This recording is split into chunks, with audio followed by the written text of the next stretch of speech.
I wonder if I have some of those, if it would make mowing the grass just a little bit weirder.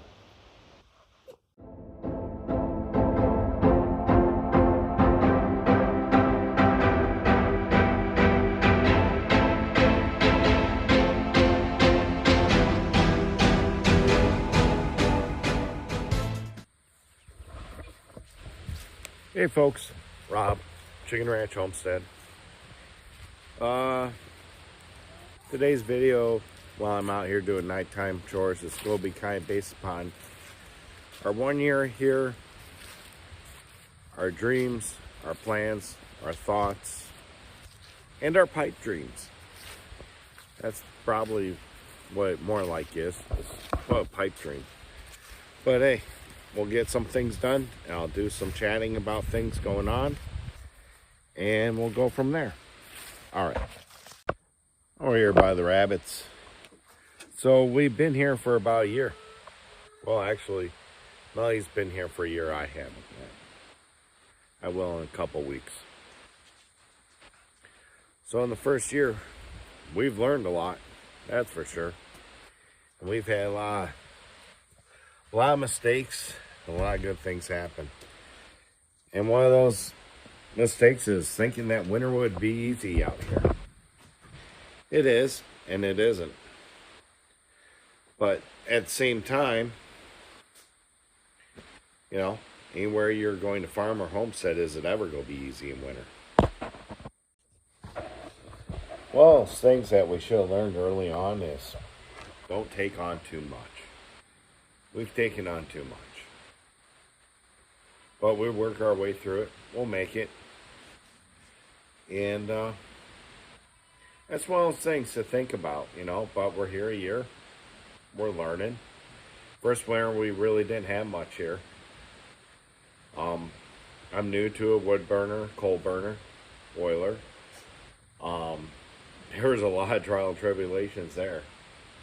But, you know, in the end, it's like one day we'll find mini splits and put mini splits in and have that as a backup for redundancy.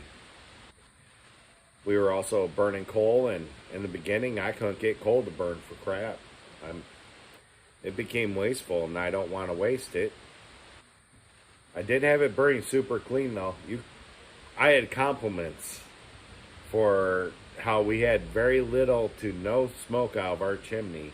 They couldn't believe we were burning coal. But I went to wood towards the end, and the wood was a little on the wet side, so then they knew we were heating with something. But that's one of those trials and tribulations this year. But hey, maybe mini splits is a pipe dream. I don't know. We'll find out. Back in some of the stalls area where the sheep tend to house at night, and the pygmy goat. One thing we've learned how this first year is don't split your chicken flocks. We essentially have two. We have 2 layer flocks. We have one in the back, and then we have one in the coop. We originally didn't put the original 5 together in that one coop. Then we bought some others, and then some commingled. Then we got some other. It's just a nightmare. But if we were to do this all over again, we would never commingled our flocks. And plans are, there is a plan to find some kind of cheap chassis or trailer and build a chicken tractor that can go out and pasture, that I can haul around with the 8N and move every now and then after the sheep or after the goats. I mean, we can put it in the goat pasture and it'll be fine. And I'll run some poultry netting. We have plenty of that here. I think I have probably about 300 feet of poultry netting, so I should be fine. And we'll do that. But if you ever go farm or homestead, don't split your flocks. Even with age differences, just don't.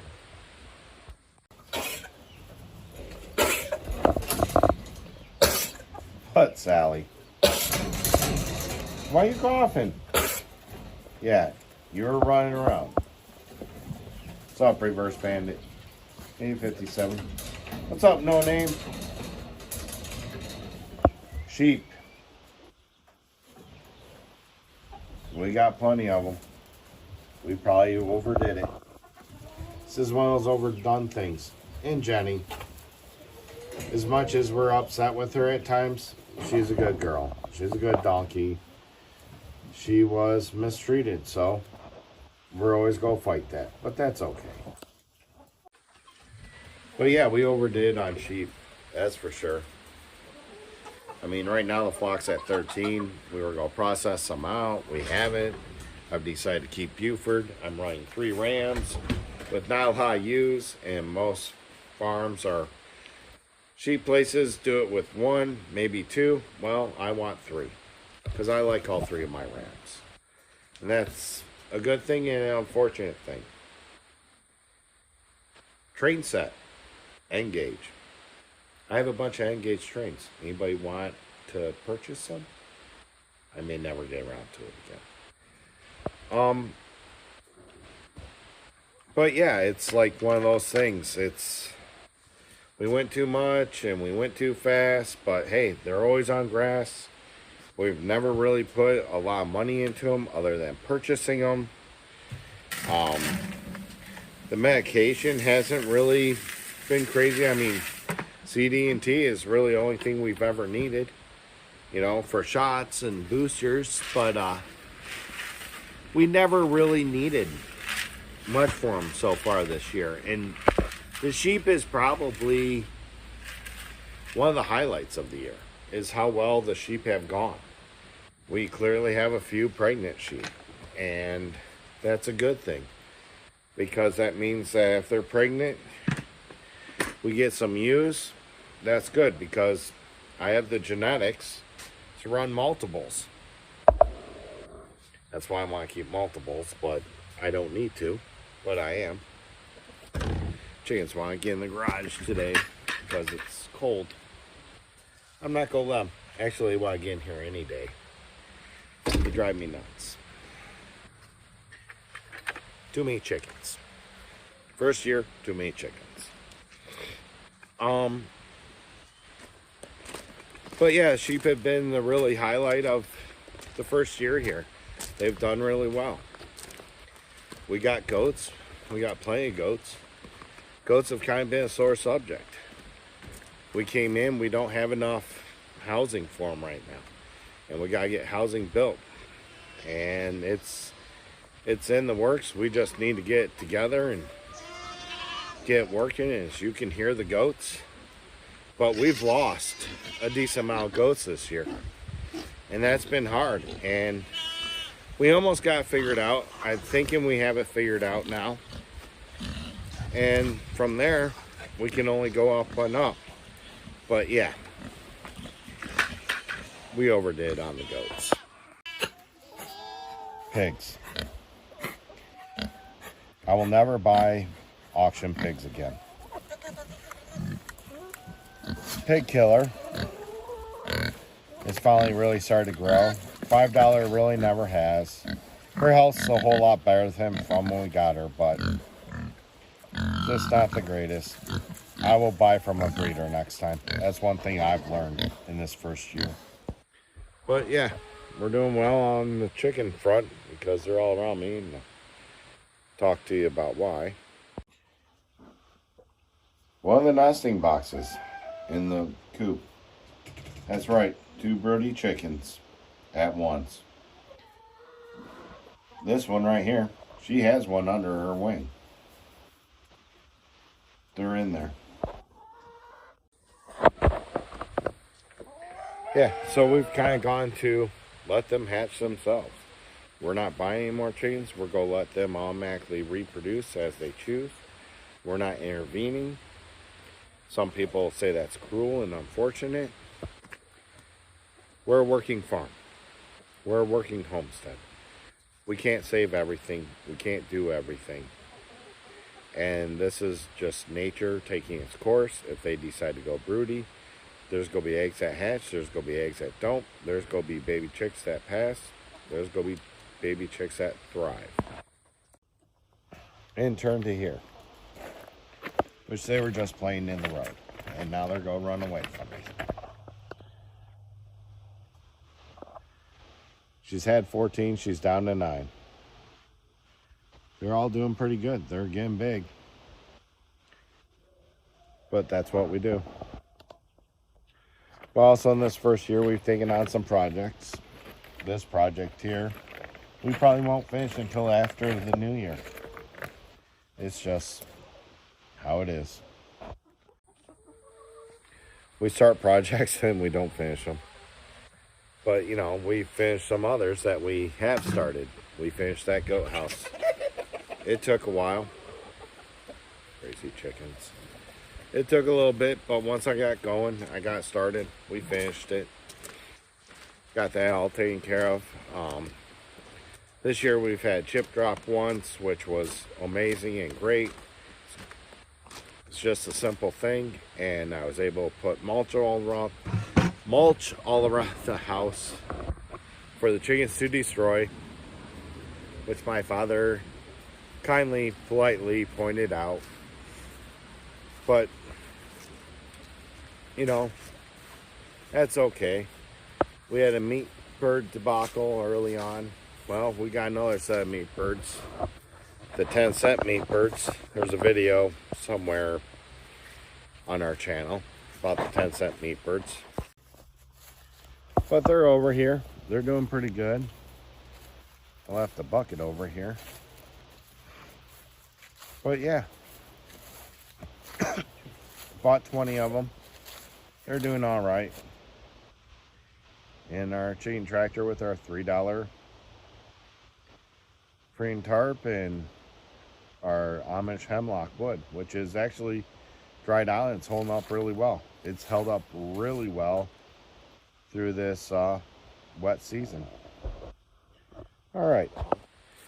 But what are our plans from here? One is to keep working with the sheep. We will lamb out. We will be separating the rams out here this winter. And we will no longer be at open breeding to where, you know, they find time, they do it. The Catans, you know, they're a nice breed. They can go every 8 months, so to say. But I don't know if I want to push them that much already. But unfortunately, having a homestead and you're putting out everything for a farm, you kind of want to see some returns. So that's why we're pushing it. That's why we're with the goats, where we've had bucks in with the goats since July. We have 2 goats that are really close in the next couple weeks. So they'll start getting some money flowing back in, and we'll probably end up selling off any baby bucks. We might save them, but we'll weather them, that's for sure. Weather them pretty darn quick. I'm not going to wait. Some people wait. I'm going to do it when they're very young, where we can safely get both testicles down and get it taken care of quickly. So what are our future plans here on the homestead, farmstead, wherever you want to call it, as I always say? Well, one is to get probably mini splits in the farmhouse one day. But that's not a necessity. We have some window air conditioners and the boiler works fine. It actually works really good. So that's not a necessity, but not there. But yeah, maybe I can do some. But we want to expand. We want to expand in the right way. We want to expand with more land, not with more animals. Yes, animals will come, but we would like to have more land. And we have this field I've talked about a few times right beside us. This field is owned by the person who owned the house at one time and rebuilt it. And all those woods. Now the woods go back a little ways, then they run into our neighbor's field and back. but it's originally 23 acres or so. This is a decent hay field, but I'd really like to have it. I'd like to have it for our sheep. I'd really like to have it for our sheep. And I'd run sheep on that field. And from that field, I would move where they are now.